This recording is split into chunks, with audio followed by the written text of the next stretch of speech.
Imagine a safe place to have candid conversations about all things business as a confident Christian woman coach and CEO.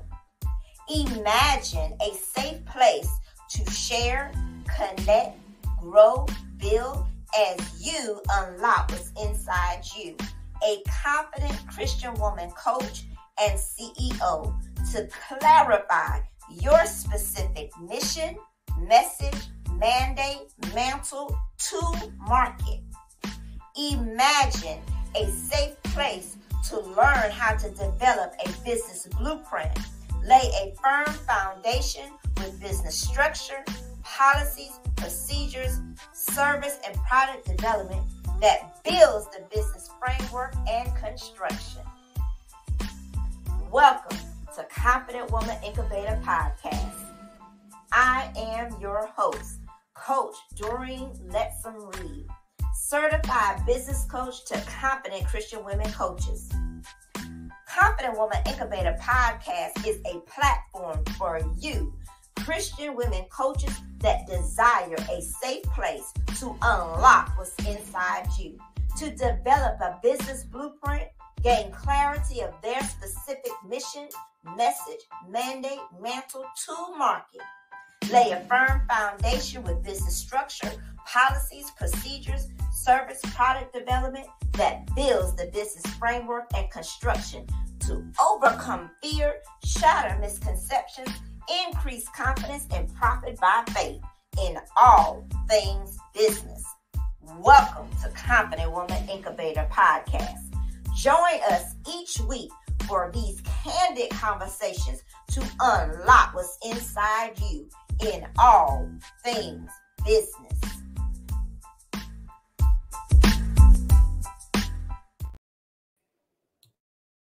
Well, good afternoon, good evening, good morning from all parts of the world. We welcome you to Confident Woman Incubator Podcast. I am your host, Dr. Doreen Letson Reed, and we are here right here with you today to share, connect, and grow and give you some keys to unlock what's inside you. Confident Christian women in business, confident Christian women coaches. You're going to get those keys to unlock what's inside you in all things business. And we are just so delighted to just announce our new anthology for 2023, Winner by Knockout. This is an amazing opportunity to not just become a co-author, but also an opportunity for you to become a certified business coach, certified life coach, while you're building your business and brand in only 90 days, as well as becoming a conference speaker and becoming international, all in one moment in time through All Things Business Builder University, where I am the founder and where confident Christian women come to build kingdom businesses. So we are just so excited about this particular project. We are just doing amazing things, and we have some guests here today that is just going to present to you what it's going to take to be a winner by knockout.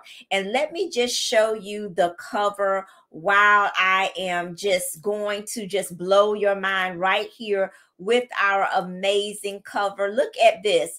Isn't this beautiful? Calling authors, speakers, coaches, winner by knockout, anthology, conference, and coaching certification. So not only are you telling and sharing your story, you get the opportunity to tell his story because it's all for the fame of him. And what we're doing is knocking out the forces of darkness to advance the kingdom of God in all things business.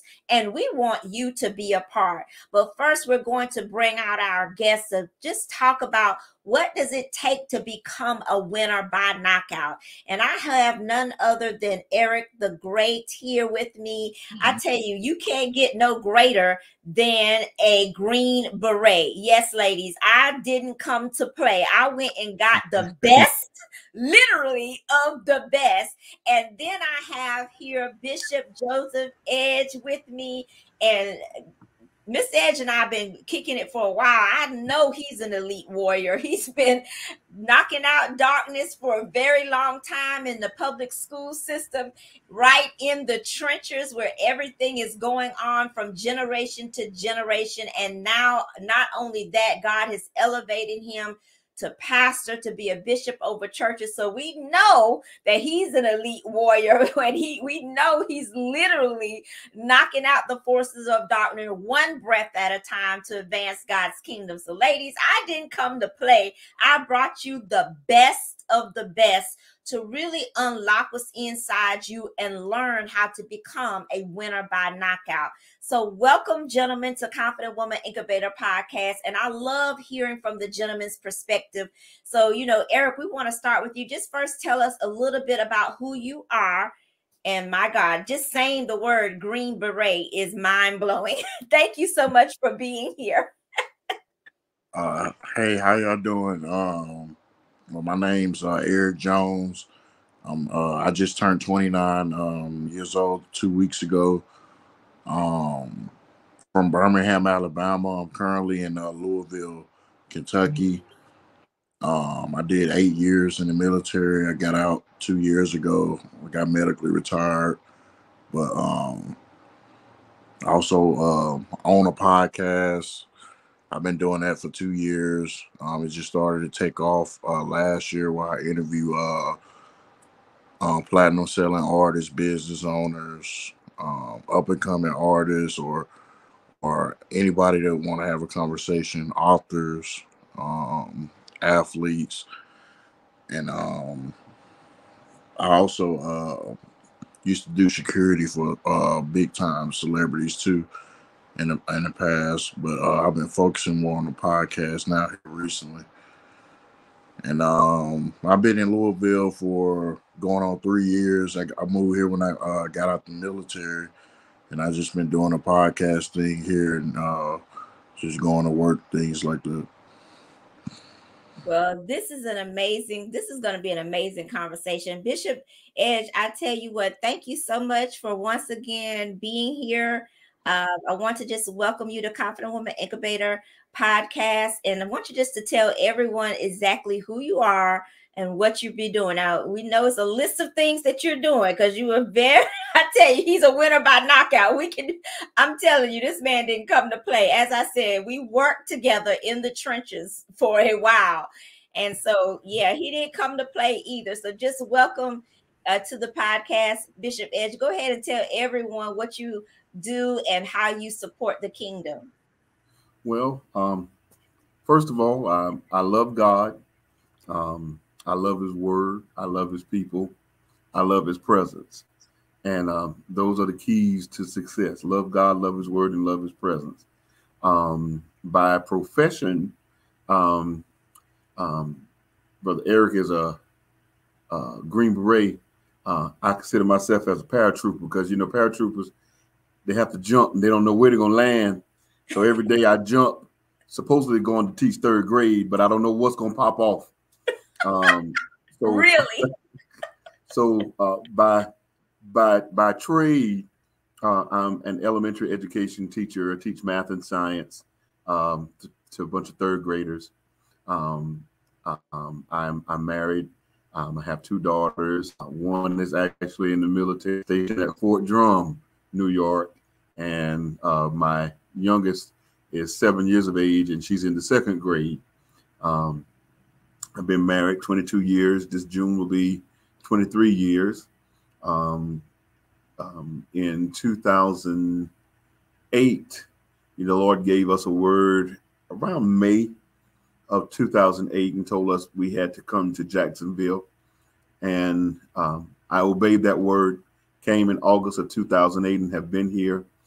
We planted a work that December of 2008, and we are in January 2023, and we're still going strong.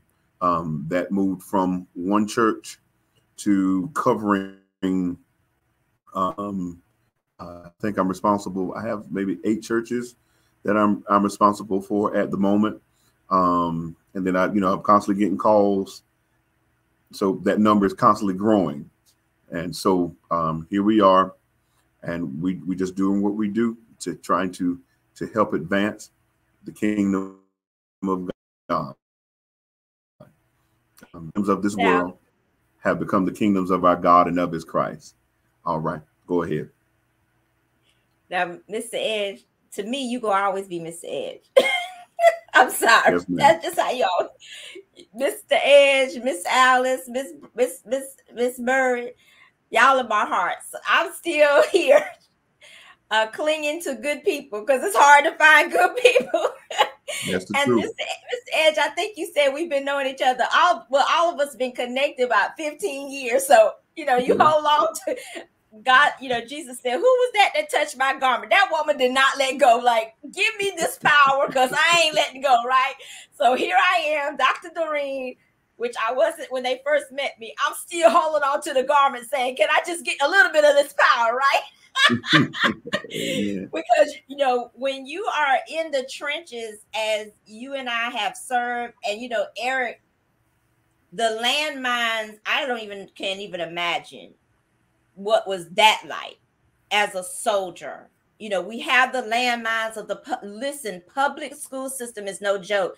And for you, Mr. Edge, to go from middle school down to third grade, I got to hear about that. That's got to be God, because that's yeah, that was not what he does. And Eric, for you, how did you become a green? I mean, just saying those words out of my mouth to you is such an honor, to be in the presence of greatness. How did that even come about? Well, when I initially joined the military, I came in as a 42 Alpha, a human resource S1 person to update people paperwork and things. And then as I met some of my friends in my first duty station when I got to Fort Campbell, start competing with each other in PT and stuff like that.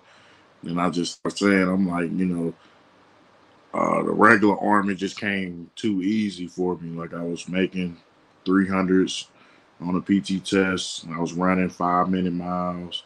So it was like, I just wanted to challenge myself. So the SF people was going around posts trying to recruit people to try out for selection. They came out unit one day and they had the qualifications. You had to have a certain GT score on your ASVAB and things like that. I already had all that stuff.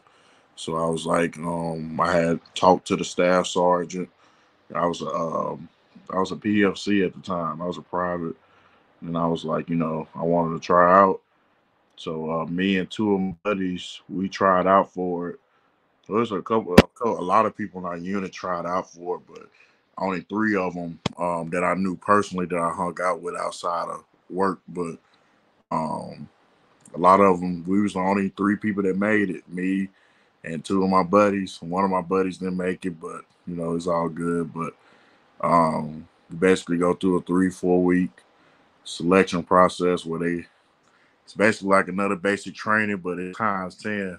They breaking you down. And after you pass that, then you got to go to school for like 2 years and get all these different qualifications and stuff like that. But I know, me personally, I just wanted. I always been like a perfectionist. Like, if I want to be in something, I ain't want to be average.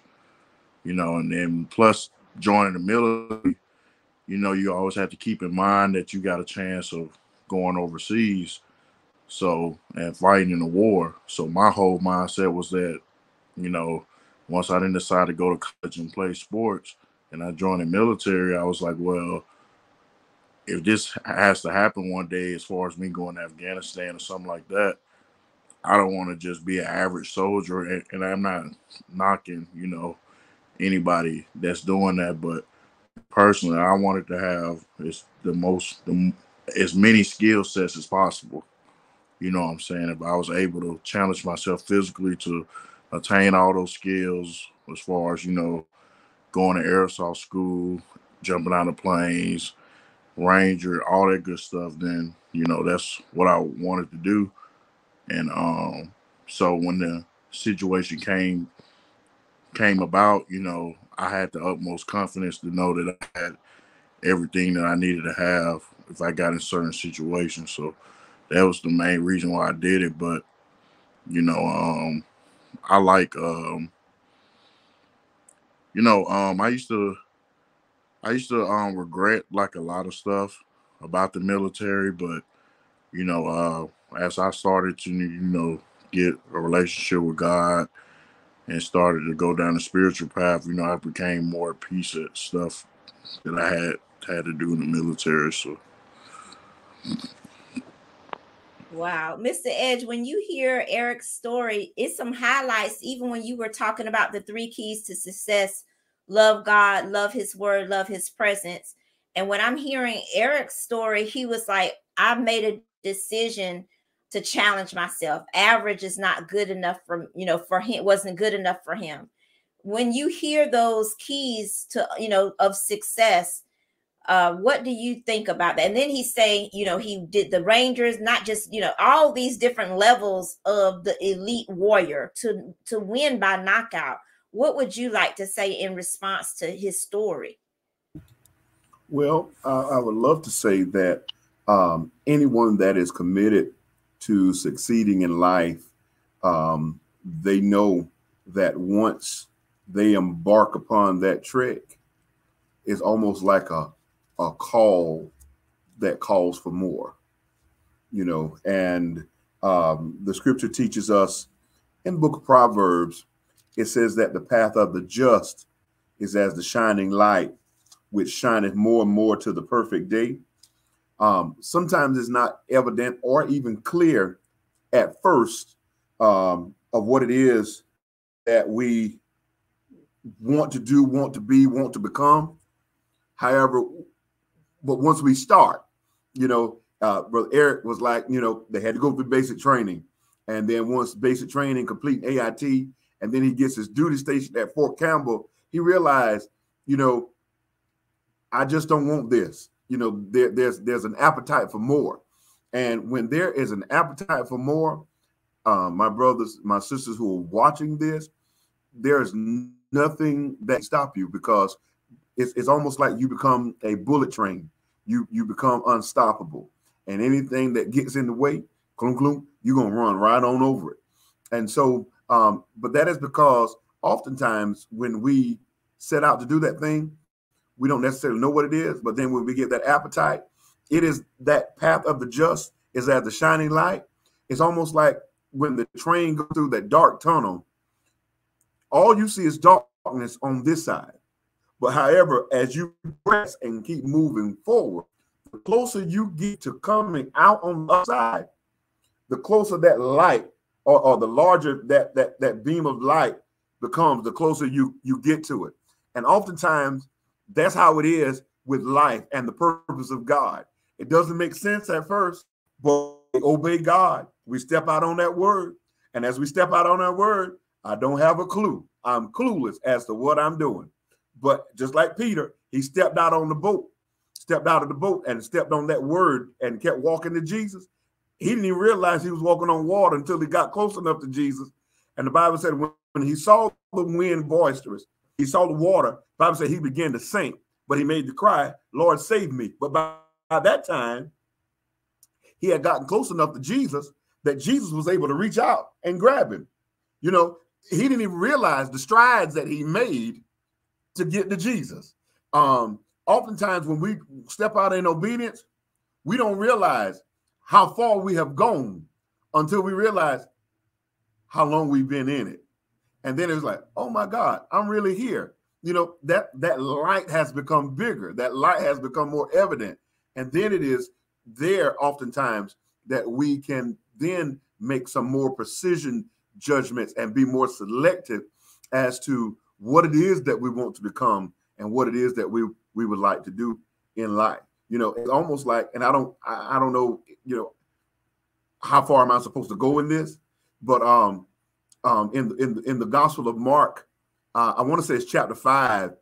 The Bible said that after Jesus had spoken to the wind in chapter 4 and spoke to the waves, the Bible said he had those fellows all around him, his disciples. And they didn't really know who he was because they said, what man of man is this that even the wind and the sea obey him? But then Jesus says, I have a need to go through the Gadarenes. Even though we're going on the other side, he said, I need to go to the Gadarenes. He gets to the Gadarenes in Gadara and meets a demon-possessed man. The whole sole purpose is not for the demon-possessed man, but you have to keep reading the text to understand what's coming next in chapter 6. He meets a man that's been possessed with demons, that dealt isolation issues, that dealt with the tombs, pain. They bound him with chains, and he often broke them, and that was a sign of demon possession. However, the Bible said when he encounters Jesus, there's a dialogue that goes on, there's a discourse that goes on, and ultimately he gets delivered. But do we understand? Oftentimes, when we experience deliverance is not the stop sign. That's the starting point. And we can master deliverance, but oftentimes we fail at the next step, which is development. Woo! That's hot. And now, Dr. Reed. I got you, because that is such a good point. A lot of us are trying to get to deliverance. And when we get to deliverance, we stop because we fail to understand that's the key to unlock the development on the inside of you. And I think that's what Eric was saying. Eric was saying, okay, I took the road to military instead of basketball, which he could have been a college student. But for whatever reason, God directed him in this military aspect. And I think what Eric was saying was, okay, well, I started somewhere. And that's another key to this point. As confident Christian women listening to this from a gentleman's perspective, this perspective is the same. We all have to start somewhere. You have to start somewhere, because you never know where that one door is going to unlock to another door. And through these doors, you got to continue to develop. And so that's what I'm hearing Eric did. He did well in all these other tests. And he was like, okay, this is just too easy. I can't stay here. I've got to keep developing. I've got to keep moving.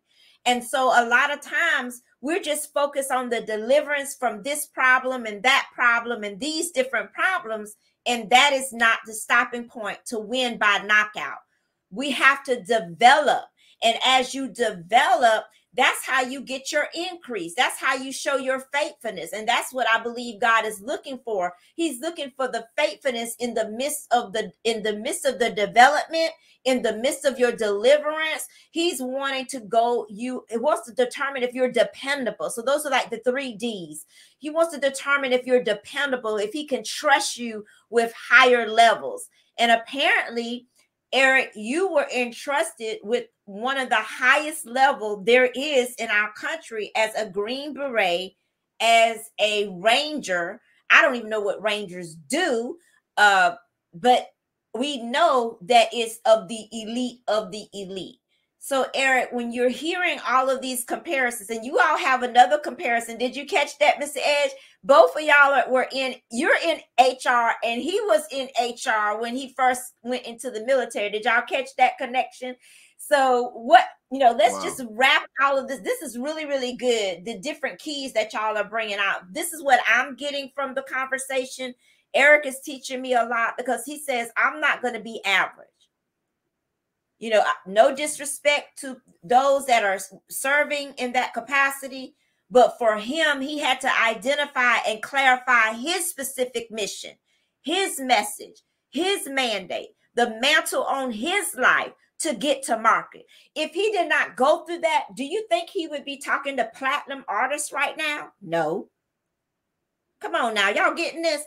If Mr. Edge, if you didn't come to Marlboro County, one of the poorest, you can give the statistics because that's what you do. I don't do that, but you do that. One of the poorest counties there is in South Carolina. Eric, there was literally a waiting list to be expelled. Literally.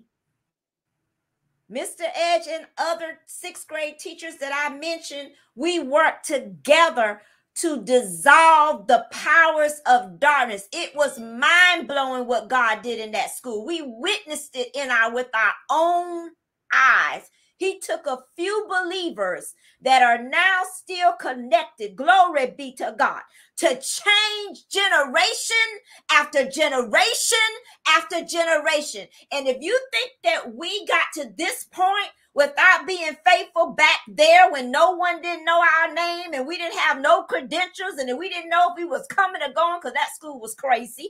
You think that if we didn't get developed in the trenches, God wouldn't be able to trust us with now? We have to be developed in the place of obscurity to be proven faithful in the now. Are y'all getting this stuff? We're talking about being a winner by knockout. Eric, I tell you, this conversation is crazy. I'm just, woo, this is just fat. And one thing I like to say too, before we get off here is like, one thing that's in common, and one thing that I always ran into in my life is that I always had people around me, like whether it's social gatherings and stuff like that, but I always been the oddball somehow, like whether not fitting in or my mindset not of being like I could be cool with somebody, but I know my mindset is not the same as his, and I know I can't hang out with him every day or be around him on a consistent basis. And one thing that I've learned since I've gotten older is that last year, especially when I went through the roughest part of my life in 2020 after my divorce and stuff like that, and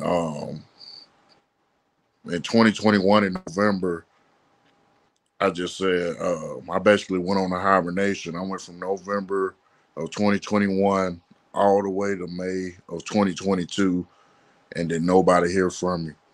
Like I basically just shut myself off and just focus on the podcast. I stopped going out. I stopped doing all the extracurricular stuff. And one thing that's in common about even you, Mr. Ed, being a pastor, and you, Miss Reed, as far as what you got going on, is that everybody has to be comfortable at some point in their life with being able to just push forward and being alone. Because like if you want to accomplish something that really means something or stand for something, at some point you're gonna have to break away from people and become tunnel vision. No matter any distractions or anything, you can't really care what people say. I had people blowing my phone up, be like, "Oh, well, let's go do this or let's go do that." They'd be like, "Oh," I'd be like, "Nah, I gotta go do this. I gotta put money into this or do a podcast episode." Everybody's, "Oh, why he's doing that? Why he's doing that?" Now, I see people. Now I go to a gathering or something, and the same people, that even I know don't really have positive things to say about me, but they don't have no choice but to respect what I got going on, because I knew how to basically become tunnel vision and just shut everybody off. Because when you have a real goal or a real purpose, just like many stories in the Bible, at some point they had to cut off the distractions. Whether you're talking about anybody that did something that's has a great magnitude, everybody has to shut off distraction and just focus on what's the end goal. And that's one thing I learned as I got older. I know how to just shut people off. It could be my best friend, or I got like real relationship with military buddies or anything. Like if I'm focused on something and if they saying stuff that I don't agree with, I ain't got a problem with disconnecting myself, because I know. And even with the podcast, like, I started this randomly. It was just something I just say, "Oh, I'm gonna just start a podcast because the pandemic happened." It ain't something that I was just don't think that I'll be doing 2 years from now, because I don't even like talking like that. You know what I'm saying? If you ask my mom, and then my mom, like, I barely talk. you know what I'm saying, I rarely talk. Like I get around family gatherings, I stay to myself. I only talk when spoken to, you know what I'm saying? So it's and you know, as I started doing it, you know, ministers I run into, you know, whether I met them on Clubhouse or in person, you know, they started prophesying things to me that was coming to pass. So that's how I knew I was like, well, I got to be doing something right because you know I'm doing this, and then they saying this is gonna happen, and then it happens. Like you know, like one minister I met, he was saying he told me like 3 months before it happened, he was like, hey, you finna start talking to famous people, and all these famous people finna start connecting with you and things like that. A month later, I wrote a artist that that got me through a dark time in Afghanistan. I used to listen to a lot of his music, and I ended up interviewing him a month later. And then 2 months later, I ended up interviewing another big time artist that I grew up listening to. So I just think a lot of people be caught up in what's going on around us. We got a lot of distractions with the social media and just stuff that we have going on in our everyday lives. And we just have to realize, you came in this world by yourself, you're gonna leave by yourself.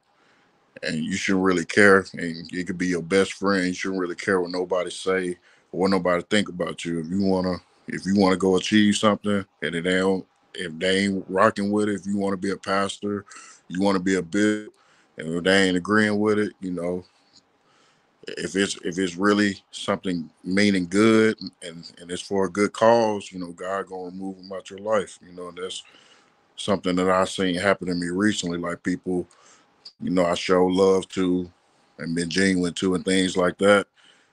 I see them slowly removing themselves out of my life. I ain't even got to do it. You know what I'm saying? Because I'm focused on what I got going on, or things like that. So that was basically the gist of what I was trying to say.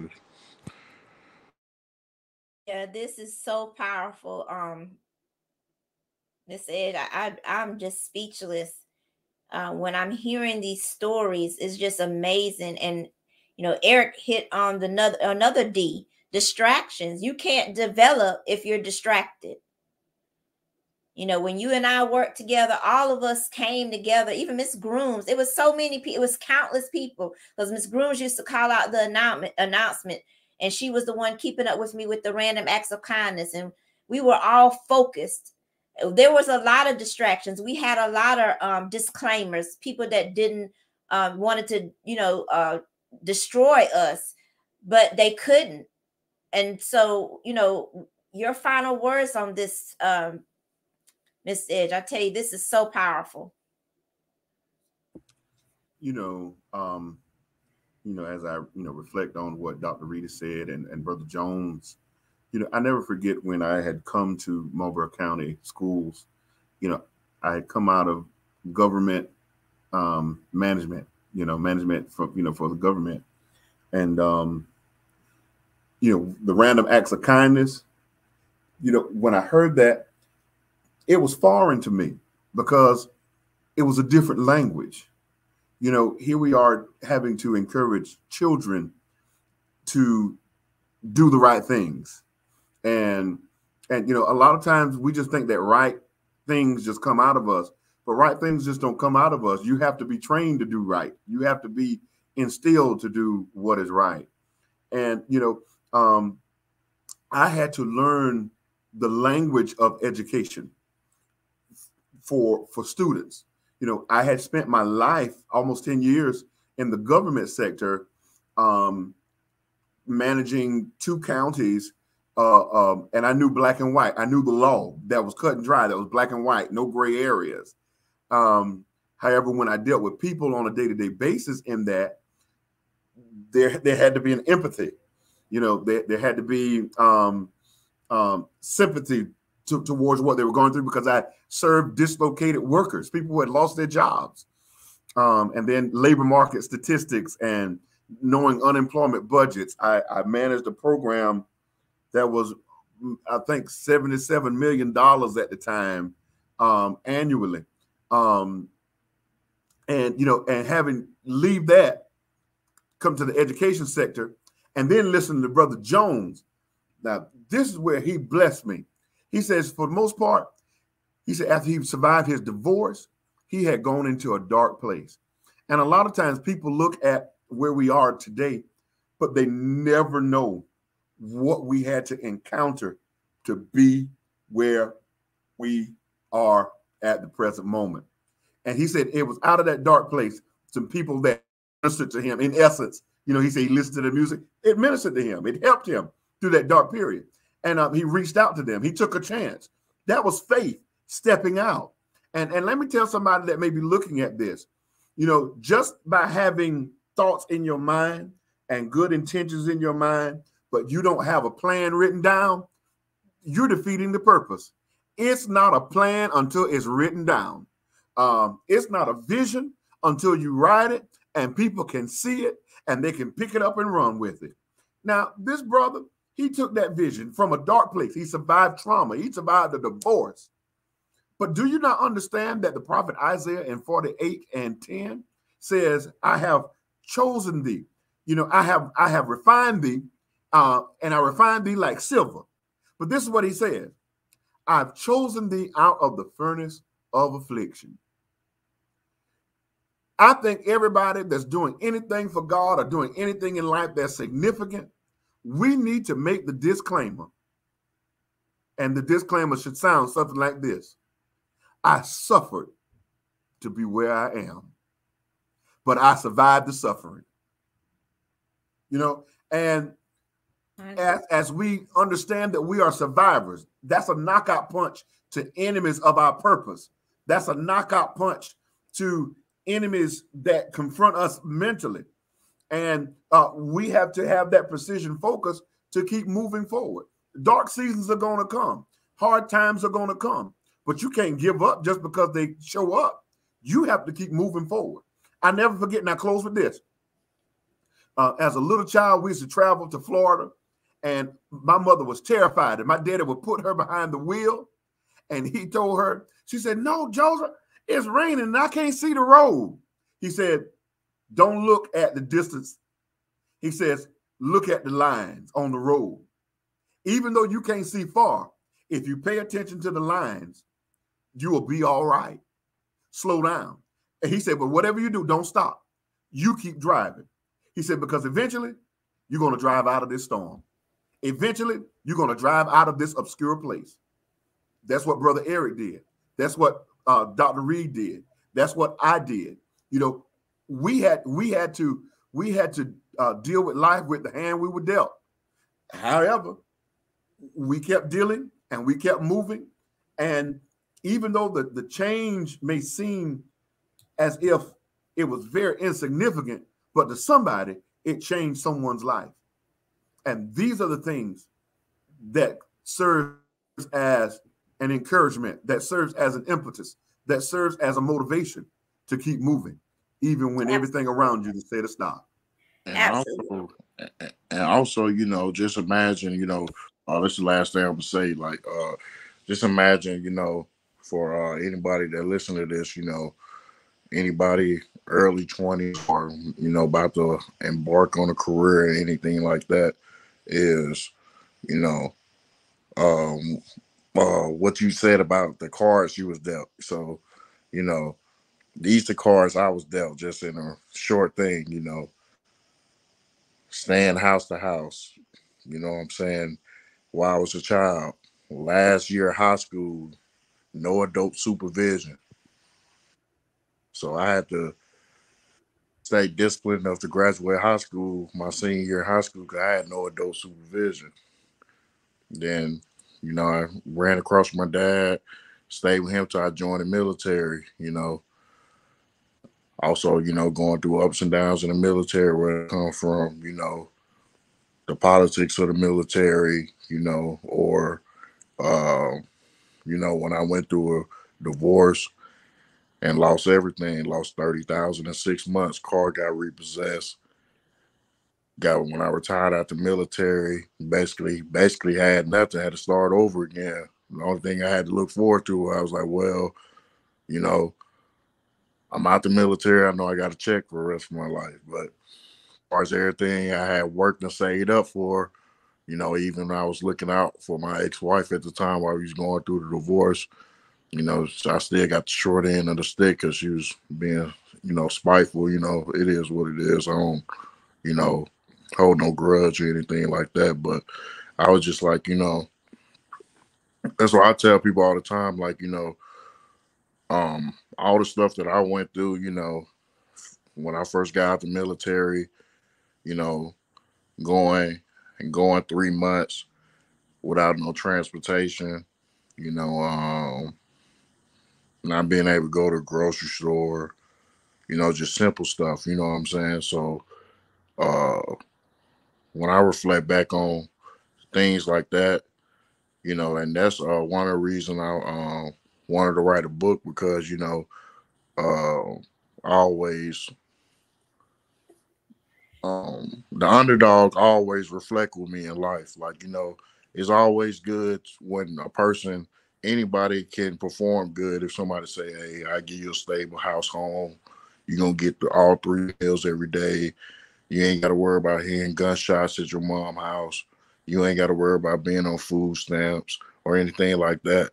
Anybody can function in an environment like that. But anybody, that grew up and things like that, and you know, good households, and then when they become adults, and then the parents start to pull that leash back a little bit, and they hit a little adversity. That's when you see people's true character when they hit a little adversity. When you be like, oh, you're like whether, and some adversity might be more extreme than others. Whether that be, oh, I might not be able to pay my light bill this month, or you know, I got fired from a job, or anything like that. So, um, everything I went through the military and just life in general just drew me closer to God and build a relationship. And I received I had got rebaptized in March of 2022 and received the Holy Ghost like a couple weeks later after that. But I I just I'm just a realist, I don't like to sugarcoat things or nothing like that. I just try to be as relatable as I can to people, even, whether I come across veterans or just regular people in general, because I know everybody has similar stories that or similar struggles that I had, whether that be going house to house, living with auntie, living with uncle, because your mom trying to figure it out, or your dad being there and then dad disappearing, or things like that. So I don't dealt with every possible thing you can think about, whether that be eating ramen noodles for a couple of weeks straight as a kid, or anything, government assistance, staying in the worst project homes, being in the military.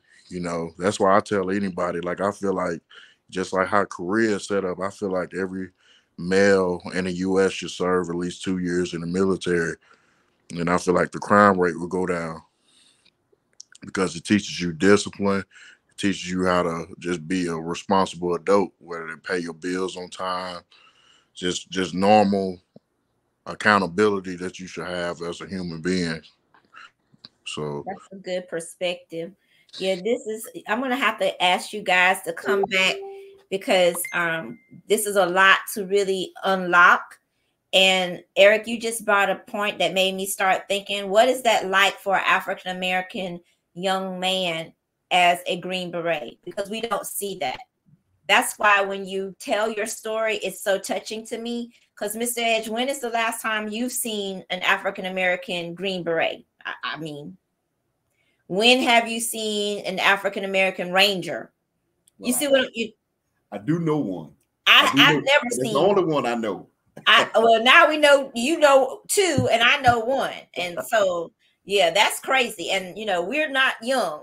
I'm not gonna tell my age because I don't age, right? I still look the same. I'm still 19, right? I got 4 children and one is 31, but we don't age. But that's a different. You see what I'm saying, Mr. Edge? That's just another discussion in itself. Because when you are in the marketplace, which is corporate America, when you're in business and you don't see someone like you and they're doing trailblazing things, they're a leader intentionally trailblazing the way that Eric has, and he literally just turned 29. He's the same old age as my daughter.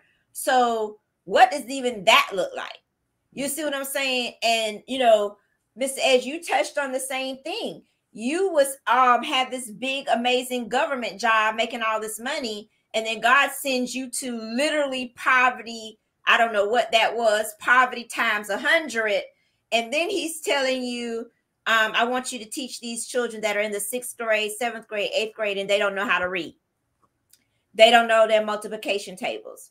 They don't even know how to function with can we just please just get along to the point that we don't have a wait list to be expelled. I mean, that in itself is a different conversation. Then he sends me because I asked him. I was working in a different county that literally did not appreciate or value what God wanted to do. So I asked him, could I be released? And I said, send me somewhere that I can make a difference. That was my heart.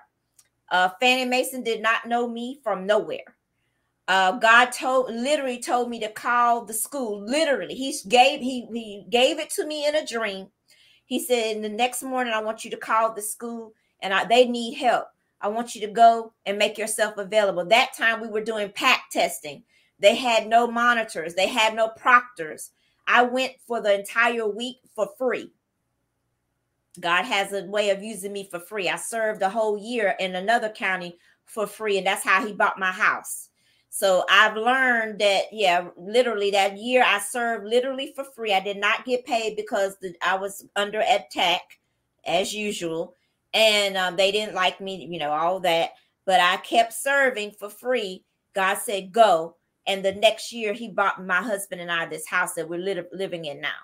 So we have a lot of things to unpack when you're talking about adversity, when you're talking about being a leader intentionally trailblazing, when you're talking about being a winner by knockout, because we don't see African American men with that type of commitment that Eric is talking about. And for you, Mr. Edge, you left a place of wealth, just like Moses, to go serve basically what we would consider slavery, because we weren't making any money. I don't even know how we ate, but yeah, it was that bad.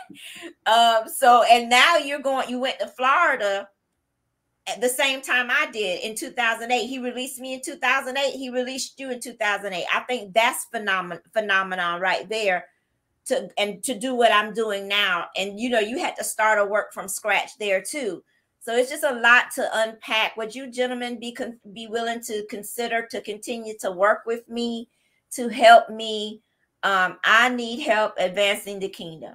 You gentlemen are providing some perspectives that need to be discussed for those that are listening and connected on a global level, because this is some serious stuff that we have to deal with to really get clear on how to advance the kingdom. If we're not clear on how to do that, then it's not going to be advanced. What do you guys think?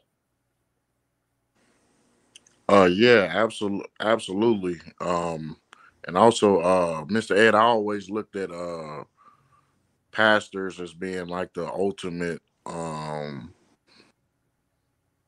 like position as far as like when you look at all aspects of life, because you probably could speak about it more than me, but just for me, the outside looking in, I feel like, when I go back to what I was saying about the tunnel vision, I feel like that's the ultimate tunnel vision profession, because sometimes you even have to, you know, depending what's going on and what God is asking you to do, you even have to shut off your own family sometimes, as far as like your immediate family, whether that be your spouse or kids or whatever, to embark on a mission that God is putting out for you and for the people in your church. So I always have the ultimate respect for pastors, because you have to really have a real spearhead type of thinking and really be real disciplined to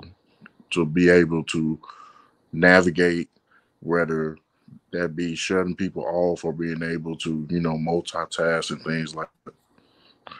Yeah, that's a really good point. So it's a lot of leadership skills here and leadership development here to really unpack. But gentlemen, I want everyone to just know we're going to follow up with our clubhouse on tonight from 7:30 to 8:30, Confident Woman Incubator Clubhouse. Please follow me at Doreen.L. Reed. We're going to have some fun. We're going to have our phenomenal, it's time for fresh oil for our businesses. So come into the clubhouse. Let's get these more keys to unlock what's inside you from a different perspective. We'll have our panelists of top influencer women in business. And so just come to the Confident Woman Incubator Clubhouse tonight from 7:30 p.m. to 8:30 p.m. And we will see you soon. Gentlemen, I'm so glad that I connected you guys. Y'all stay connected. Mr. Edge, I highly recommend that you stay connected to Eric. Apparently, God has y'all with all these similarities for a reason. And I'm always gonna be connected, so you can't get rid of me. I'm here. Absolutely. We're gonna go ahead and sign off. Y'all have a great week, and y'all know what to do. Drop it in the comment hashtag the Confident Woman. We'll see you next week.